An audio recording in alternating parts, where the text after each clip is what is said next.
திட்டங்களுக்கு கட்டுப்பட்டு பள்ளியின் வளர்ச்சிக்கும் மாணவர்களின் கற்றல் மேம்பாட்டிற்கும் உறுதுணையாக இருப்பேன்.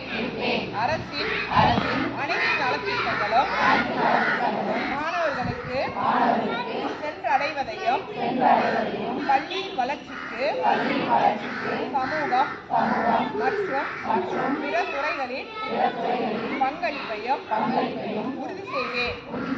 எனது பள்ளி மாணவர்களுக்கு தரமான சமமான கல்வியை உறுதிப்படுத்துவேன் என்றும் கல்வி கற்ற உகந்த மகிழ்ச்சியான பள்ளி சூழலை உருவாக்குவதற்கு ஏற்ற பள்ளி மேம்பாட்டு திட்டத்தை உருவாக்கி பள்ளியின் வளர்ச்சிக்கு